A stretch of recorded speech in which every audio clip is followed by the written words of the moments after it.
What's up, Queens? Welcome to the Female Dating Strategy Podcast, the meanest female-only podcast on the internet. I'm Ro. I'm Savannah.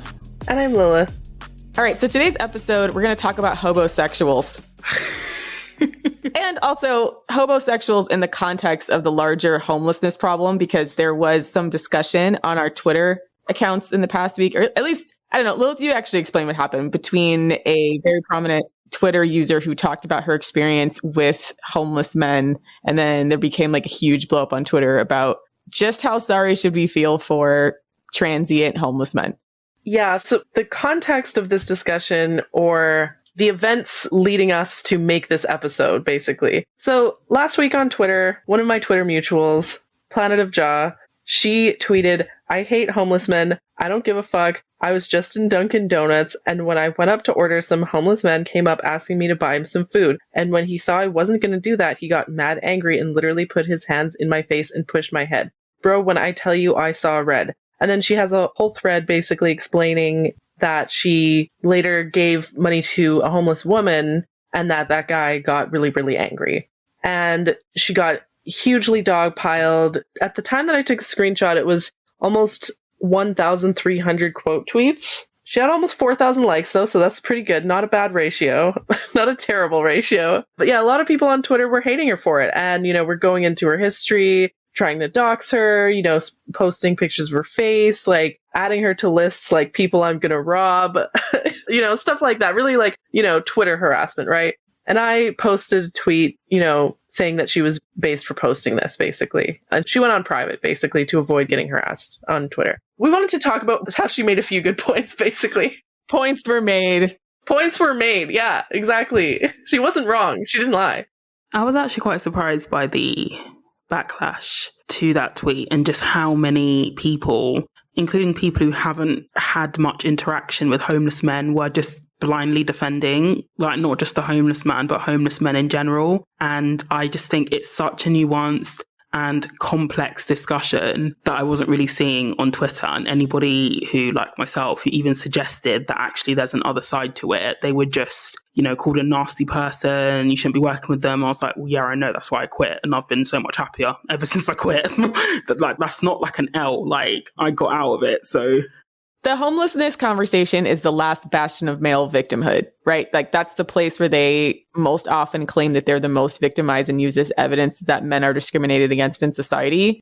And I think this episode, we're going to try to dismantle a lot of that false information about like why some men end up homeless. And then like the idea that they are the victims in this situation and therefore like above criticism on their behavior, which I think what Planet of Jaw was trying to discuss is saying that like, listen, a lot of them are violent, a lot of them are dangerous, and it's a completely different ballpark of pathologies when you're dealing with homeless men versus homeless women.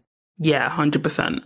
And I want to point out the very interesting linguistic sleight of hand that was being played here, where she said she didn't like homeless men. And every single person who was hating on her was saying like, oh, you hate the homeless. You hate homeless people. And I want to say that I only give money to homeless women. I never use cash, except I carry 20s in my wallet to give out to sad looking homeless women because I just want her to have some money and like that she doesn't have to prostitute herself for it, right? Like a lot of women living on the streets do have to, unfortunately, you know, do really fucked up, dangerous things to get money, right? A lot of men sexually exploit them, sadly. And this is a completely different ballpark. Like homeless women are nowhere near as much of a threat to women as homeless men. Homeless men are a danger to, you know, it's not a class-based thing. Like, even if you're wealthy, you could just be running down the street or something and some homeless man could attack you. And that's an area of, like, male privilege, not male victimhood, in my opinion.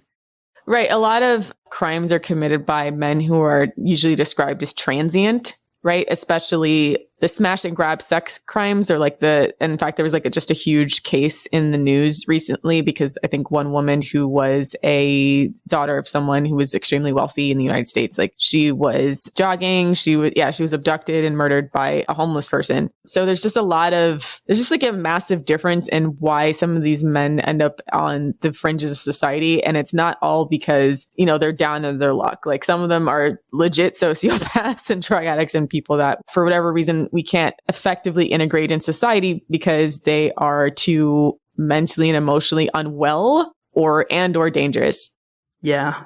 But there's definitely, I wanted to touch on the systemic issues as well, because they are definitely present, things, such as being in care at a young age, lack of opportunities, access, to jobs, to education. These can all be systemic factors. And especially in the UK as well, our benefit system, or our welfare system, as you Americans say. I guess what I'm trying to say, for some people, it doesn't actually, they earn more money on benefits by not working than actually being in work. So, for example, at the hostel I worked at, if they didn't have a job, they would get their food, everything, paid for by the state. Whereas if they then got a job, they would then have to pay like £1,500 a month for a room in a shithole. So it's like, if I was in that situation, I just wouldn't work, because if I can get a shithole for free, why would I pay for it? Like £1,500 a month. And that was like 3 times my rent when I was like living in the area as well. So, and I don't actually blame them for choosing not to work or for working, cash in hand. So they avoided the tax man, because it made more economic sense for them to just not work if they then had to pay £1,500 out of their wages, which it wasn't like they were earning like loads and loads of money, because oftentimes a lot of them were just in menial jobs, so they weren't earning loads of money. So I can see why they would do that then and just decide not to work. And in a way, in that sense, the system then just sets them up to fail, because if you then get comfortable not working, the longer you're out of work, it becomes more difficult to get back into work, and then you become trapped in the poverty cycle, because the benefit system, it will never pay enough for you to have a life. It will just pay for you to survive in a lot of cases. Yeah, and this is a bit different than the United States, which is very state by state when it comes to quote unquote benefits, and generally is focused on single mothers. There's not as many eligible benefits for single unattached men. For able-bodied men. Yeah. Good. I'm glad they don't get any benefits. Well, okay, so this is why it becomes like somewhat controversial, because of the fact that we don't have nearly as strong as a social safety net as parts of Europe, right? So when we talk about who all is in the homeless, there's poor, right? But then there's also a lot of people who are mentally ill that we don't have public services for them to attend, people who are drug addicts that they can't necessarily afford rehab because we don't necessarily add all those things as a public service either. So sometimes it's a little bit tough to have this conversation, especially with people who are like big homeless advocates, et cetera, because we really don't have a lot of options, even for people who maybe in good faith don't want to be transient anymore. But that's not the entire story, because the people that are just more or less poor, especially single able-bodied men who are just poor, and they don't have like some kind of mental or emotional issues such that like they scare people away and or like have alienated the people around them, they tend not to be transient or homeless nearly as long as these other group of men who have like serious biological problems. But then you also have to be worried about them somewhat, because like I feel like that demographic of like the sane enough to talk to women but not insane enough to be a permanent transient person, like that's the hobosexual population. Those are the men that are trying to like talk to you and like sweet talk their way into your situation, right? So, and you'll find a lot of guys who got out of jail who are in that population too. So you have a lot of men who went to jail for some crime. It's harder for men who come out of jail to get apartments, to get jobs, to get benefits, etc. So like they then need to like either live usually in their car or someplace where they have relatives, or if they don't have anything like that, they'll have to rely on women to support them. And quite literally, if you go on YouTube and listen to interviews with these like ex-cons and stuff, and like a lot of them just straight up say that like, oh, they just start pen pal relationships with overweight women while they're in jail so that they have a place to go. Or older women, like, so they have a place to go when they come out of jail. So that population of homeless men, that's like the hobosexual one. And like, once again, since they're ex-cons, and if it's anything other than like some of the unfair draconian drug laws in the United States, which is why people feel bad for them, because some people went to jail for 10 years for like small amounts of marijuana. So there's that population, and they are kind of predatory on women because they can at least talk to women like a normal person. But then there's the other ones that are just, they're too far gone to be integrated in society in any type of easy, feasible way. Yeah. Even within like the homeless hostels, you always had like the men, because there wasn't very many women. But I remember there was one lady, she just always had money. Like her rent was always paid on time. I know that's a low bar to set, but she was actually in credit on her rent account. She always had money. And there was this ex-con who was like 30 years younger than her and started a relationship with her, and basically just to get her money, basically. So even in these hostile situations, the same dynamics happen as well. I hate stories about men being mooches on women, because these men don't even treat these women very well. A lot of the time, these men are like, go after women that they consider like that society might deem like undesirable. Yeah, like, so, maybe overweight, maybe she's like older than him or something like that. And, they'll get in this relationship. And if she ever tries to assert a boundary or something, he'll be like, well, no other man would want you. Like, I'm the only man who wants you, that kind of stuff. And like manipulating her abandonment issues, shit like that, right? Like, I see that sort of thing play out all the time. And it just makes me so angry. And it makes it really hard for me to feel compassion for these men, because I know that if they had an opportunity to exploit a woman, it almost doesn't matter to me if this man is exploited. I know that if he had a chance, he would exploit a woman. And so I just need to cut off my ability to feel compassion for them, because they manipulate that compassion.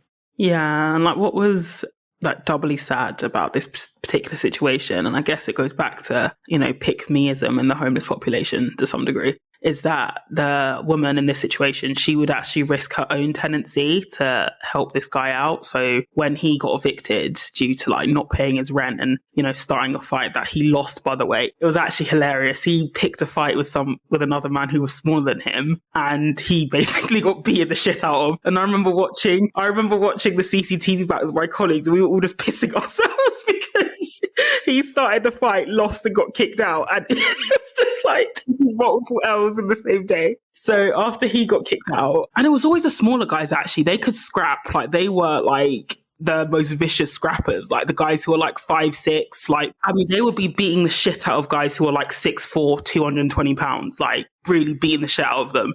Yeah, because larger guys just think that they can go around being untrained, and like they rely on their size. They like rely on their size, like, oh yeah, I could win a fight. Like, they've like watched so many karate movies or whatever. Yeah, I could just like karate chop his head off, whatever. Yeah, their size, but honestly, it's the smaller guys who were the most vicious. Like, they gotta work on their skills. Yeah, on like one occasion, there was a guy who was like 6'4", he got the shit like kicked out of him by like a guy who was like 5'5". And the guy kept saying, I'm going to kill him. And I was so tempted to say, mate, he almost killed you. So you're not killing anybody because he nearly killed you. But yeah, so back to this lady, she would like risk her tenancy by sneaking him in. She would sneak him out food. And it's like, a guy would never do that for you. Like, if she had been evicted, that would be like, he'd just forget about her. And so you see that sort of, pick me dynamic as well within homeless women, where they would risk, losing, their shelter for a guy who would not do the same for them. Yeah, again, that's a very important reminder. Like, and I think all women need to be reminded of this. Like, whenever you have that feeling of like, oh, this guy is struggling, I should do something nice for him, I should like save him from himself or whatever, he would not do the same for you. Yeah. And again, men are actually in a lot of ways resentful of women who caretake them, because they know that it makes them less respectable in the eyes of others. Right. This is another Barbara the Builder situation, that if they had other options, and as soon as they do have other options, they're likely to take it. So on to the actual tea about homeless men then, because one thing I noticed in the discourse on Twitter was that the people that were coming down on people like Lilith and Jar the loudest, from what they were saying, I could tell they hadn't had much experience directly with homeless men. And as a result, they developed a sort of romanticized view of them, so that, oh, they're traumatized, they can't help it, they just need understanding and support. We should all be understanding of their trauma. Why don't you just vote to solve poverty first, That's why they, treat people like shit, when the reality is it's not that straightforward. I worked on the front line with homeless people for 2 years. I served, and I recently came out of it. I would never go back but it was also a really good experience, and it really shifted like my own views on homelessness, because before I started the job, I thought the same. I just thought, yeah, these people just need, shelter, understanding and support, and they'll be fine. But the reality is it's a lot more complex. You have the interplay of the systemic issues. So things like them having a criminal record, things like them being homeless since the age of 10, things like, many of them were subjected to horrific abuse in childhood and adulthood. I remember one like resident, he couldn't work with men because he'd been abused by men. So he was literally scared of men, even though he was a man himself. It was really, really sad. So only women could deal with him because he'd been traumatized that much that he just wouldn't deal with men in any capacity. And when there was, one of my colleagues was a man and tried to calm him down, he just freaked the fuck out. Like, he actually punched him in the face, like, numerous times, I guess, like, self-defense, because he was just like, you're a man. Like, so that was really bad. And you also have their individual choices. Now, when I say that men have been made homeless due to their own personal choices, that's not the same as me saying they deserve to be homeless. But in the real world, actions have consequences. So if you are a dick to your family members and they throw you out of the house, then you'll be homeless. If you commit a crime and you go to prison and you come out, you're likely to be homeless. If you break the rules of the hostel, which they all knew about and they signed up to, you will be homeless. If you're depending on a woman to pay your rent and you abuse her and she kicks you out, then you'll be homeless. You'll be homeless. But yeah, so there's that complex interplay. And this whole idea that, like Rose said at the top of the episode, that homeless men are just beyond criticism. Like, there's a lot to criticize there in terms of how they carry themselves, the choices that they make, because unfortunately, they are not only destructive to themselves, but they can also be destructive to other people. And, yes, many of them have been subjected to horrific trauma, whether that was on the front line in a war or in abuse they were subjected to in childhood or adulthood. But that doesn't give them a pass to go ahead and abuse other people. I keep coming back to what Lindy Bancroft said about abusive men and people who resort to abusive tactics, in the sense that, they do it because they can get away with it. And that was my experience as well. So literally at the hostel, they didn't really mess with me that much because I wasn't out to be their friend. And I made that quite clear. Like, I would say no to them quite often and stick up for myself, but they would try to manipulate and push boundaries with other members of staff because they knew that they would get away with it, sort of thing. Do you know what I mean? And so, they know what they're doing. It's not down to trauma. It's not down to, them not knowing any better. Some of them are really, really skilled manipulators and liars as well. Like, they would, you'd go into their room, it would be full of smoke, and they would say, I wasn't smoking in my room. And it's like, you can literally, like, the room is full of smoke. And then they would just try and bullshit you. And it's just stuff like that. And the turnover rate in these hostels is ridiculously high because people go in with the best of intentions. Like, nobody, would sign up to work in somewhere like a hostel just to be a dickhead because the pay is not that great, the hours aren't great. So people genuinely want to help. But it got to a point where at the hostel I worked at, it was either people lasted, for less than 6 months or they were there for 10 years because people would just churn people out so quickly. And it was a combination of the low pay, the long hours, but also the way they were treated by a lot of the residents. It was an abusive environment, basically. And me personally, I only realized how abusive it was when I came out of it and I moved into a different role where I'm working with men who've got money and who have jobs. And the way I'm treated is totally different. Like, I now realize, like, when, guys on Twitter say, oh, stay with the man, build him, well, in my experience, obviously, I'm not saying every guy who has money is a saint. That's not true. But in my experience anyway, the guys who have like money and who are well adjusted, have jobs, they've treated me way better on average than the guys who don't have that. Yeah, so they're really polite, really respectful. And even when they have a reason to fly off the handle, so let's say something in their apartment is broken or they have no hot water, they communicate in a very, very respectful way. Whereas at the hostel, like, you could get some of the male residents calling you a cunt because they didn't like what was served for dinner and it was free. So it's just, but yeah, it was a very character building experience. That's a very diplomatic way to put it, a very character building experience. It was. And I just feel like all the people saying, like, and here's the thing, a lot of people say, like, you don't know why they're homeless, like, they're harmless. I was like, well, I do know how dangerous they are because every resident who came in, they have a risk assessment, which is basically an outline of their background. So if they've gone to prison, if they have any mental health difficulties, relationships with family, like, every resident had one. And it would normally be about 10 pages because you would see the usual. So they'd be diagnosed with depression, anxiety. They maybe did a couple of stints in prison. Some of them did like, I remember one did like 30 different stretches of time in prison. But he was actually one of the nicer residents. I actually quite liked him. I got on really well with him, actually. But I remember one time, just before I left the hostel, there was a resident. His risk assessment was 75 pages long. He had committed I think he'd even done attempted murder, but short of actually like someone ending up dead because of him, he'd committed every crime you could think of. If you think about the average thesis, that's longer than a thesis. That was how long his rap sheet was. And I was just reading it in disbelief that they could allow someone so dangerous.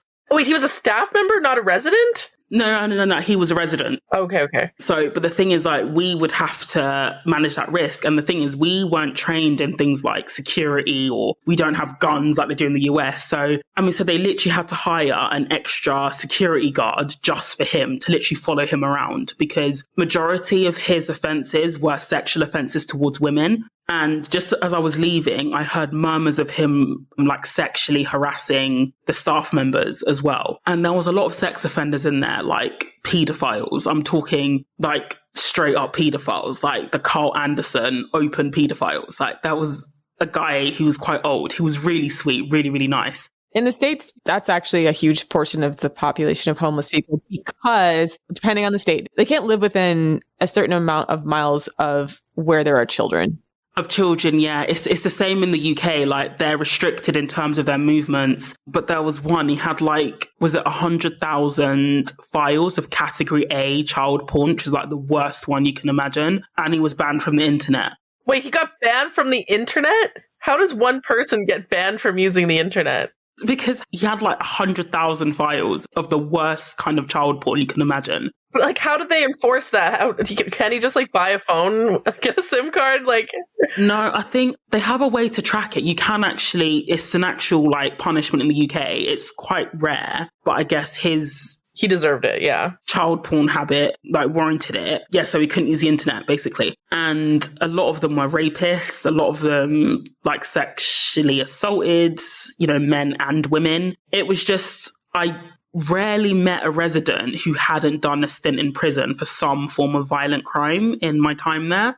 And I came across thousands of these men. And a lot of it was domestic violence, rape, sexual assault. Yeah, so it wasn't like they were just down on it, because I did find that the ones who were just down on their luck, they tended to get themselves out of the hole. Like, they would find a job and they would eventually move out and not come back. But that hostel in particular, there was a high return rate. So they'd get evicted for not paying rent. 2 months later, you'd see them back in there again, and the cycle continued. And it was only this year where they realized that some of them are just never going to get out of like the homeless cycle. Like, they actually need to build a long-term facility for some of these men, because even with all the help in the world, bearing in mind, I worked at a facility where it was supported living. So they had a dedicated support worker. They had 2 meals a day included. They had activities included. Like, at Christmas, they would get more presents and better food than me. Like, so they had like a really, really good setup. And even then, some of them just couldn't do it. Like, we would even go as far as, and it was a practice I disagreed with, but we would book their doctor's appointments for them. And I was always like, if they can like ring up their mates to go and buy weed, why can't they call the doctors for themselves? Like, so I just refused to do it. And I'm not booking a grown man's doctor's appointments. Like, that's ridiculous. Unless, of course, they didn't have a phone, or they, like, had some sort of condition which meant they couldn't communicate very well. But at least in the UK, quite a few of the hostels are actually supported living environments. So when people say, oh, homeless people just don't have the support, I'm not saying it's not the case in, for everybody. And I'm sure there are plenty of homeless people out there who are without support. But there are also supported living facilities for homeless people. And within those facilities, there are many, men, so to speak, who just don't respond or don't engage with the support as well as they should.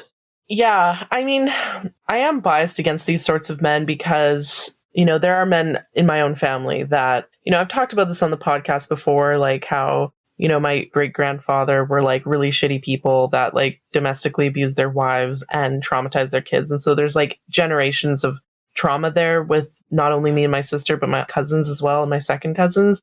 Honestly, probably going to be a few generations before we stop being fucked up. But, then the climate apocalypse is going to happen. So that'll sort itself out. But yes, I have like cousins who, have been in and out of homeless shelters.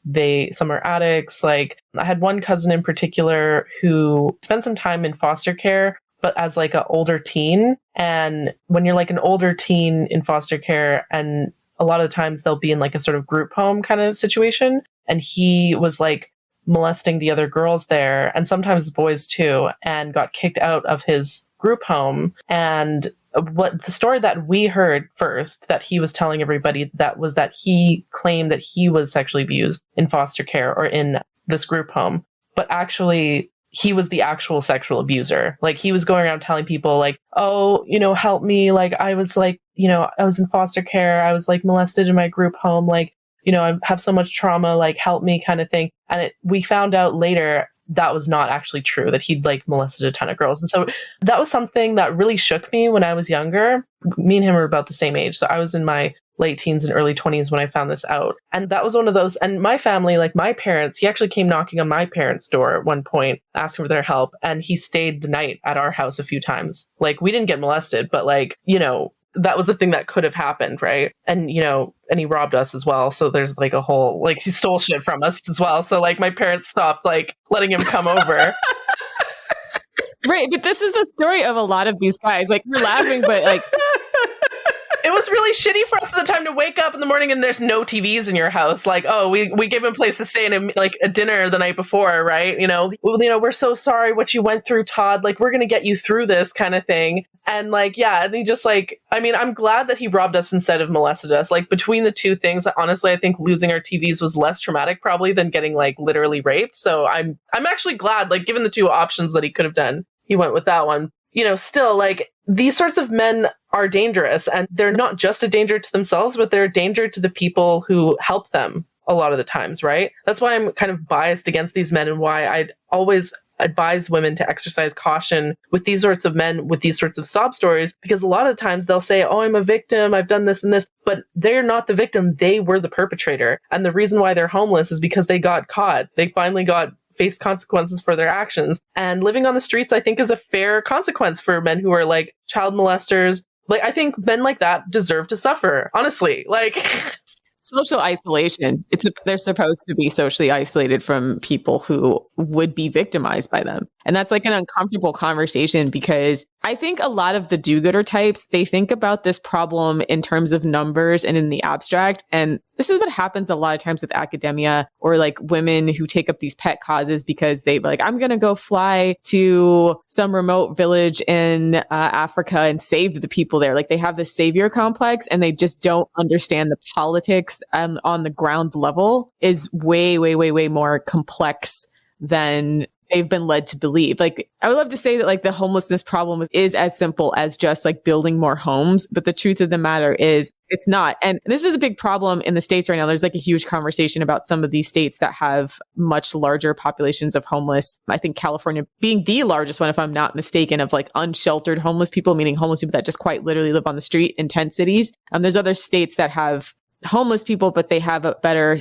infrastructure of like hostels and different places for them to stay. But a lot of other states, because they don't have any infrastructure for homeless people, especially red states, would just quite literally bus their homeless to California. So California has an influx of people that are living on the street and bringing back these like throwback viruses and throwback sicknesses like leprosy, like hantavirus and stuff like that, because there's so many of them on the street. It became like a huge public health crisis. So what California's like now trying to do is figure out like, what do you do with this population? Like there's a certain percentage for which if we just build affordable housing or at least like some kind of more of a shelter system that they can stay, then they won't be on the street and then possibly could get their life together enough to be more integrated into society. But then there's just like these complete psychopaths that are dangerous. Like my cousin. And yes, he did experience trauma from his parents. Like my aunt and uncle did kind of fuck him up, right? But it's like, what do you do with men like that where they've been through some fucked up shit and they're like a hurricane causing destruction in the lives of everyone they interact with? How do you deal with men like that? But here's the thing as well, is that I find it quite interesting how people tend to use trauma as an excuse for why homeless men are shitty, but they don't extend that same empathy or sympathy to women. Not just homeless women, but women as a class. Like if you look at the statistics on sexual abuse, like most women have been subjected to sexual abuse. But when, we have things like FDS or anything that tells women that you don't have to downplay your hurt or whatever, we're just seen as bitter and angry and we need to get over it, or not all men. But when it's men who experience trauma, it's like the worst thing in the world, and that justifies them treating other people badly, even people who are trying to help them. And the other thing is that when you look at sexual abuse statistics, it is overwhelmingly male on female, and overwhelmingly the offenders are male. And so there's not a direct correlation between being abused and then becoming a sex offender yourself, right? Because if that were the case, there would be a lot more female sex offenders. Because there'd be a lot more female pedophiles than there are right now, right? Because women and girls face so much sexual abuse. You know, if it was true that like trauma caused people to become abusive or toxic or violent and so on, you'd see a lot more women who are serial killers, rapists and so on, right? Because women also face this trauma. And like, if anything, like women's trauma gets like weaponized against women. Like, you know, I've seen people insult women like, oh, she looks like she was molested as a kid. That was an actual insult. I heard a guy. Or she's got daddy issues or whatever, you know? Yeah, like it's weaponized against women, but when men are, you know, quote unquote traumatized, it's used as like, oh, we should feel compassion for him when he's doing terrible things. Oh, it's not his fault. Like, he can't help it. And I literally challenged somebody on that when they tried to throw the argument at me. I was like, but what about all the staff who are trying to help these men? Aren't they being traumatized by being verbally abused or being, you know, gripped against the wall or being entrapped in the office because they're going on a rampage, threatening to kill themselves? It's just like women and, you know, these people who work in these homeless hostels, men love to say, you know, women don't care about our problems, but it's overwhelmingly women. If you go into any homeless hostel, even if it's full of men, you'll find that it's overwhelmingly women who are staffing it, who are supporting these men, who give these men, you know, second, third, fourth, fifth, sixth, 10th, 100th chances. It's not really men doing the legwork, it's women still. And they just feel so entitled. Yeah, if it wasn't for women, the entire caretaking industry would collapse.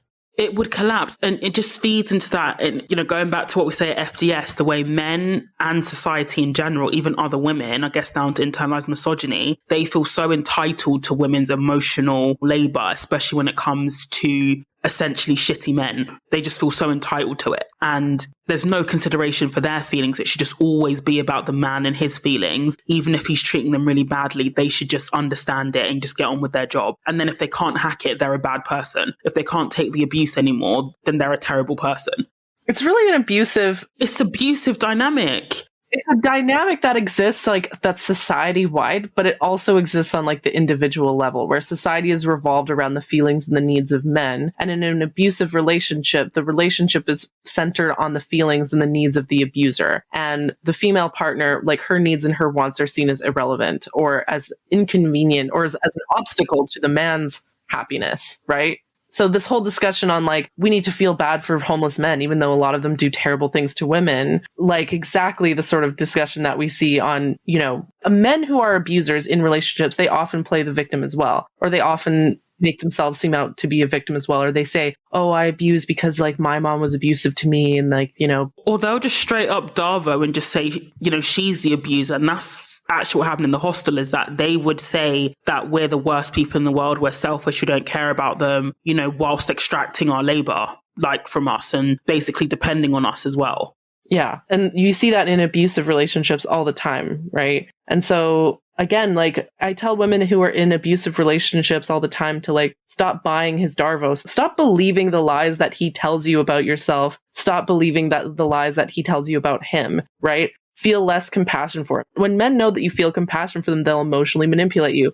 Yeah, it's game over. And I saw this a lot at the hostel as well. And this is why I say, even if they're not like physically abusive or physically intimidating, don't underestimate the level of manipulation that these men will go to. Like in the UK, many of the people who are begging on the streets, for example, they're not actually homeless. They have somewhere to go as well. I was honestly shocked when I, you know, first heard that. And that was actually when I joined the hostel in my training. They said many of the people who were like begging on the street, they're not actually homeless. They have somewhere to go as well.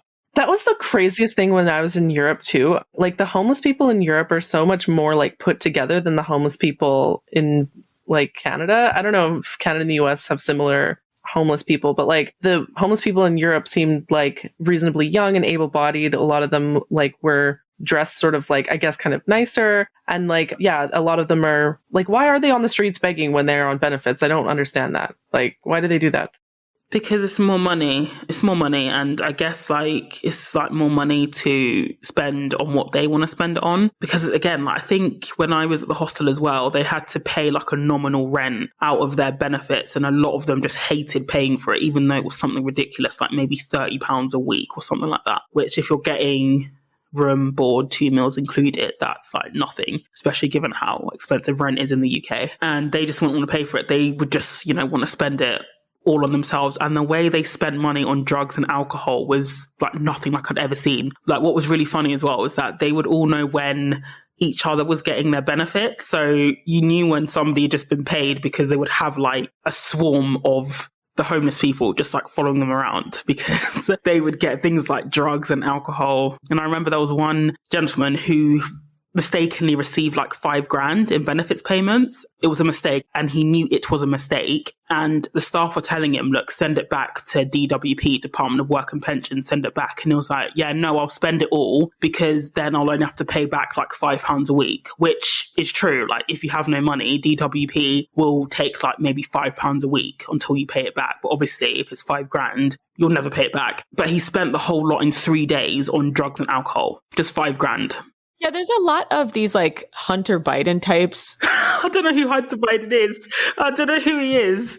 Okay, Hunter Biden is Joe Biden's son, who is a hardcore drug addict and has had a bunch. He's, oh, it's actually a long story, but like he's a hardcore drug addict. Did he get a prostitute pregnant? Was that him? I think a stripper, but like, yeah, no, he's like frequents prostitutes all the time. And a bunch of videos leaked of him frequenting prostitutes, him being high, him smoking crack, all these types of things. So it's the guy who comes from privilege, who otherwise would be homeless if his father was not quite literally highly connected. Literally the president, yeah. Yeah, well, before he was president, he was still a senator, but there's actually a high percentage, I don't know the percentage of this, but there's a decent percentage of men who are homeless who are basically Hunter Biden types. They have a drug problem. They're pathologically abusive to everyone around them, and they want to spend all their money on gambling, drugs, and prostitution. And they alienate their family so much that they have no other place to go but the street because they're too dangerous and too much of a liability for their family to take on, right? If you have them in their house and, like Lil said, they rob you or they're bringing drugs and prostitutes into the house, like if you are a law-abiding citizen, you can't be around that, right? And without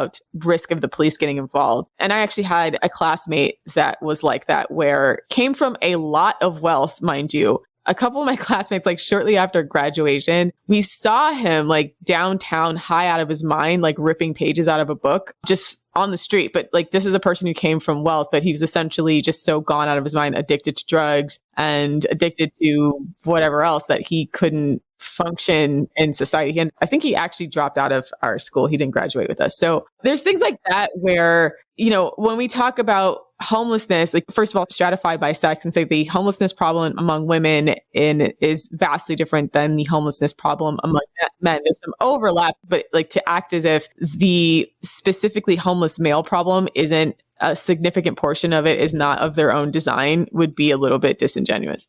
Yeah, and also actually the number of homeless women is actually thought to be very underreported purely because there are women who are effectively homeless but are being sexually exploited. So things like sex for rent, sofa surfing, sleeping on the floor. These women are technically homeless, but they're not counted in the stats because they are housed in quotation marks, but their housing isn't secure. So in a sex for rent arrangement, if she decides to stop sleeping with the landlord, then she's homeless, basically. So even in that sort of situation, she's effectively homeless because she has to do something that she probably doesn't want to do in order to secure housing. Right, because it's too dangerous for women to sleep on the street. So when people are trying to do homeless surveys, quite literally, like, and I know some of my friends that were working in research on like urban development, urban populations, like they would have to go do surveys and like quite literally count homeless sometimes. And yeah, you won't see as many women on the street because it's dangerous for them to be on the street, especially after dark. So yeah, there's a thought that women in general are criminally underreported, but also women tend to voluntarily seek help a lot more often. So the other problem is that the male homeless population, they don't want to help themselves nearly as much. So like whatever, call it machismo, maybe like there's not as much of a sense of immediacy as it is for women because of the fact that it's so dangerous for women. But the female population is much more likely to seek help and therefore find it, as well as them not being so dangerous that they can't use the services that are publicly available. Because what disqualifies a lot of the men from publicly available services are like that long history and that long rap sheet that Savannah was talking about. Right? It's like they're too dangerous for the public service professionals to try to help them. I want to point out that, like, when you're talking to incels online, you know, misogynists online, they'll always be like, well, if you go on the streets, 99% of the homeless people are men. Like, that's a sign that men are oppressed by society. No, I would say that the fact that most homeless people are men is a sign of male privilege, because homeless men are generally more safe on the streets than homeless women, right? The fact that women can't even be homeless without being attacked or raped or killed is itself like male privilege, right? They don't face the same dangers that homeless women face. Yeah, it's like I said, it's a choice for some of them, right? And a lot of women in abusive relationships, for example, there's a lot of women who would be homeless, but they choose to stay with their abuser because they see being with one man who beats them every night, or, you know, or even just like emotionally abuses them, treats them like shit or whatever. That's seen as a better option to them than being on the streets and possibly getting serial killed, right? And that's actually a barrier to women reporting domestic abuse anyway, because if she's dependent on the guy to pay the rent or the mortgage, she's not going to, you know, shop him to the police, because then she'll lose her housing. And when I was training police officers in this, a lot of them were like, oh shit, yeah, I didn't think of that. Because it was like, are you going to give her a house? Are you going to pay her rent? Are you going to pay her mortgage? If she reports and this guy goes to prison, of course she won't. So, you know, when you're saying women need to report more, it's like, are you thinking about her housing situation? If she reports and then he goes to prison and she ends up homeless, how are you going to help her? You can't help her. Exactly. And a lot of, again, like the fact that women don't report domestic abuse for these economic reasons is seen as like, oh, you know, I guess women just like to be in abusive relationships. But she's effectively homeless. Yeah, like they make it like, oh, women choose to be in abusive relationships. They don't take into account that the other option for her is usually worse. So with that in mind, though, should we talk about like how to spot a hobosexual? Like, let's say you're on Tinder and you're swiping. I mean, I haven't used Tinder in a long time, but like, let's say you're on Tinder and you're swiping. What was the website that women were using to find prison pen pals? Oh, go back and watch go listen to our 10 tips on dating a prisoner episode for that. Ride of hilarity. But yeah, basically, if you're prison pen pal, but also I would say if a guy comes out of the bat, and this doesn't just apply to homelessness, but generally anyway, I think it's a red flag if he starts with the sob stories right away. So saying like, oh, I'm a victim, I was just out of prison, it wasn't my fault. If he just gives any sort of aura of always being the victim, I would just turn around and walk away, even if he's not homeless. But it means that he's trying to get your sympathy, because generally speaking, like, men don't share, especially with women emotionally, unless they're doing it for ulterior motives, especially a man you've just met. So I think it's a big red flag if he leads with the sob stories. Yeah. So if he leads with the sob stories, red flag. If he's a prison pen pal, red flag. What's another red flag? I don't know. If he wants to like come over to your house immediately, and when he goes to your place, like, you know, John Meehan, like, what was that story? The Dirty John, that story, right? He was a hobosexual, right? And apparently one of the first things that he did is he wanted to go to her house and he was looking around and like, wow, it's so nice. And one of the first things that he did was lie in her bed and was like, wow, what a nice mattress kind of thing. You know, if he shows up at your house looking sort of underdressed and, you know, is really impressed by how nice your house is, he's like, he's house shopping. Like, he's not interested in you. He wants just a place to sleep. And if like, each time you see him, it's always either at your place or somewhere public, like, you should verify that he has his own lodging somehow, even through a video call or just going to see it if possible. But yeah, if they're always too available, that's a sign that A, they don't have a job, and or they don't have anywhere to live as well. Because like working people, there'll be times when they're just not available, or do you know what I mean? Like, they won't always be available. Exactly, yeah. You know, women like a guy who replies to their text messages, you know, in less than 24 hours, right? We want a guy to text us back. We don't like when a guy texts us and then puts his phone down for like 5 hours and doesn't respond. But if he's at work, that's a good thing. If he responds to every single one of your text messages immediately, that means he's probably homeless.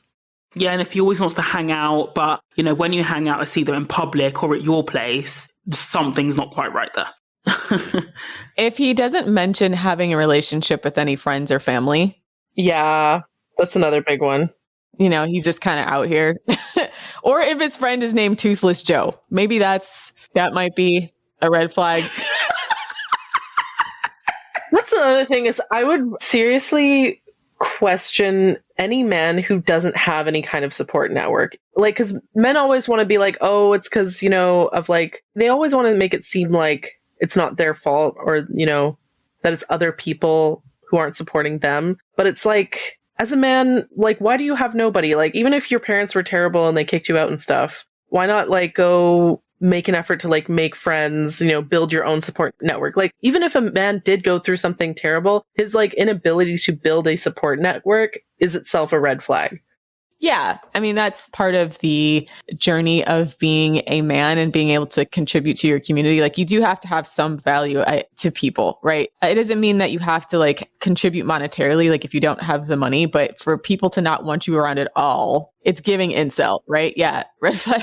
As a side note, a lot of these guys that are incels they would be the homeless demographic if their parents didn't house them, right? They don't have any friends except for online. They hate women. They're pathologically unable to form relationships with other people. And so like when you look at those types, you have to make sure that when you're dealing with a man and he seems to not have any ties anywhere, it's very much a red flag and he might be a transient person in general. Or if he's just got generally poor social skills, because again, what I witnessed in the homeless population when I was there is that they generally have quite poor social skills. And like, okay, we discussed this in another episode about the biggest barrier for poor men succeeding, especially with women, because there are a lot of women who take in these fixer-upper type guys, right? Or who will take in a man who makes less than them. The biggest barrier is like a lot of times their antagonism and misogyny when it comes to dealing with women, because if you are poor, and you see a lot of families that are poor, generally like the male and the female will work together, right? If they can't work together with a woman such that she would even want to have him as like a project, then you're dealing with a person who's got a pathological problem such that they shouldn't be around people. And there's even women that do take in these sociopaths, and that's where you get into a lot of times where you'll see like children being abused or being murdered on the news, and 9 times out of 10 it's like mom's boyfriend she met 2 weeks ago and then moved in, and it's just some transient asshole.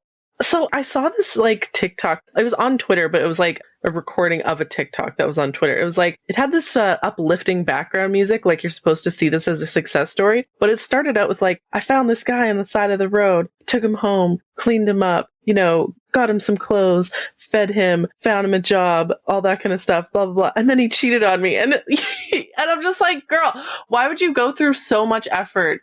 Why'd you just find a random guy on the side of the road, build him up, and then, like, for what, right? Like, I don't understand that. Why would you do... I don't get it, right? And only for him to harm you? Like... Yeah. Why can't you be roommates with a man, right? Yeah, and like I heard another story, like a completely separate story, where like a woman, offered a man a place to stay and he slit her throat, right? I see these kinds of stories and I'm like, you're taking on so much danger and giving so much to this guy. And what is he giving you in return? Nothing other than like the sense of satisfaction that you helped someone. The other thing too, if men weren't dangerous, then they could become roommates with each other, right? Why can't they live with other men? Why? Because they know other men are shitty. So they're always trying to live with women because they can like enact their shittiness onto you. Because women aren't a threat to them, and there's benefits of being with women, right? Exactly. So like my other thing too is a red flag is like, even if he has a bunch of like random people that live together in a nondescript place and he doesn't really know these people, then probably an evidence that he's a hobosexual, because he might be like a functioning hobosexual, meaning not a threat to everybody, because, having roommates is somewhat normal, especially for younger people. But you start to realize like, okay, is he trying to upgrade his situation and get out of living with a bunch of men by trying to move in with me? That's another thing to watch out for. Like, if you're dating a guy and he has roommates, it's important that his roommates should be like, longtime friends. Like, oh, he's my, his brother, his cousin, his like buddies known from high school, that kind of thing. That is an indication that he's capable of like building and maintaining long-term platonic relationships. I would consider that okay. If he has roommates that are just like a bunch of random people, it's like, oh, this is just a house with like 5 rooms and just 5 dudes living in it. It's a pigsty. And he doesn't really know or interact with these people. Yeah, he's the kind of guy he's shopping for a girlfriend that he can move in with. That's the kind of guy he's going to go on online dating and find a woman who will let him move in with her. He'll say things like, I'm a homebody. I love a woman who can make a home cooked meal. Like... And also make sure as well that he's paying rent or contributing wherever he's staying as well. Like, homeless men generally don't like to part with their money. So just make sure that they're contributing in a meaningful way preferably financially as well, if they're living with roommates. And make sure he's the kind of guy who does his dishes. Like, is he the kind of roommate that just like eats his food and leaves his dishes in the sink waiting for someone else to clean that up? Yeah, that was so common at the hostel as well. If you move that guy in with you, you're going to be doing dishes and cooking for him for the rest of your life.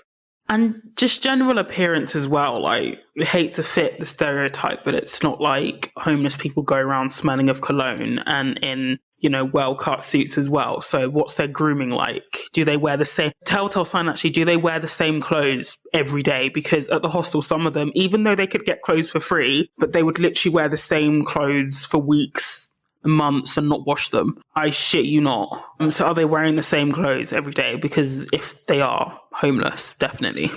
I don't know. So many episodes will say a bunch of stuff, and then at the end, it's like, so yeah, okay, end of episode, boom. Like, I want to have a conclusion, In conclusion. So that's sort of so in conclusion, I think the homeless men question, since we're focusing on men in this one, is a lot more complex than people think. Yes, there are systemic issues that contribute to homelessness, and not all of it is down to the individual, but there are so many individual differences. There can't be a blanket response. Like Rose said earlier on in the episode, even if you built everybody a house and paid their rent, you would still have people who are homeless, because it's also, there is an element of agency and choices that we make, and the consequences of the choices that we make as well. And that needs to be spoken about more. It's not enough to just say, just give everybody a house or just be really patient with them, because ultimately people who are homeless, they can have, maladaptive behaviors. They learn what works for them. And sometimes their behavior can be extremely destructive, to the people around them and to the people who are trying to help them as well. They'll be like that homeless prophet that we talked about in that Roast to Scrote episode a few episodes back, where he was trying to get some women to be part of his sister wife harem, but he didn't have a place to stay. But that's also a flavor of homeless man, where the reason why he's homeless is because he doesn't want to, quote, play by the rules of society. And it's usually some insane bullshit. And those are just seething narcissists. So who are trying to start a cult. Yeah. Extremely uncooperative. I guess our larger point in this episode was that homelessness, like Savannah said, is a very complex problem. Don't let your empathy be weaponized against you, especially not in the dating market. But, because a lot of these guys are exactly where they need to be at this point in their life. They're where they deserve to be. They're where they deserve to be. They've brought themselves there. Right. So people are going to pressure you to feel like you should extend yourself to help them directly or give these types of guys a chance. And the truth of the matter is, for women, it's only downside. Only downside. And as a woman as well, I really hope that women internalize the message that you don't owe, I wrote this on my Twitter account, but I'll repeat it here, is that you don't owe anybody your compassion, empathy, or sympathy. You give those out of your own volition. Don't feel like you have to feel sorry for homeless men just because society says you're a bad person if you don't. You get to decide, who to give those feelings to. Don't be pressured into giving them the benefit of the doubt or making excuses for them just because society tells you that you should. It's perfectly okay. Because like I said, once again, on the ground, a lot of the women, the working class women that do give these guys a chance, those are the ones that you see on the news, a month later with their baby shaken to death. Because again, these men are dangerous. So telling them oh, you should have compassion for this situation is actually the wrong thing to tell women. And honestly, I think this whole idea that working in the homeless sectors, it's rewarding to some degree, yes, but there's also a lot of trauma that goes with that reward, to the point where it's effectively cancelled out. And again, I referenced the high turnover, is that these people come into it genuinely wanting to help, but they just don't get the respect or the regard that they deserve for trying to help these people. So I honestly think, from my experience anyway, that just saying it's rewarding on its own is a bit of, propaganda to get especially women to invest in these men who don't give anything back to them, even basic decency and respect. Yeah. To follow up on what you said, Sven, women don't owe compassion and empathy. And if someone is demanding or is acting entitled to your compassion and your empathy, you need to run. That is a huge red flag. Yeah, exactly. Because the only people I know who are abusive people, that's an abusive mentality, to feel entitled to your emotional labor, to feel entitled to your compassion. Yeah. Just on to end on a funnier note as well, it was really wild in the homeless hostel as well. These guys would be straight up homeless, have nothing. You would know they have nothing. But then they'd hit on the female staff. Yeah, audacity. Yeah, yeah. Yeah, they're trying their options. They're seeing what they can get. As in, like, want a date. And I'm just like, but you're homeless. And I know you're homeless. I've seen your shithole room. Like, why do you think I would want to get with you? Why? They don't have shame. They're hustlers. You know, a lot of them are pimps too, actual literal pimps, sex traffickers. So they don't have any respect or regard for women. It's all about exploitation at that point. Because at that ground level, when you're trying to meet your basic needs, like for a lot of men, their morality about that goes out the window. True. Yep. So that's the episode. Let us know what you think on thefemaledatingstrategy.com/the forum. Check out our Patreon for bonus content on patreon.com/the female dating strategy and submit your roast groats for our Thanksgiving roast. Check us out on Twitter @femdatstrat and on our Instagram @_the female dating strategy. Thanks for listening, queens. And for all you hobosexuals out there, you're one bad breakup away from being on the street. So earn your keep. Die mad.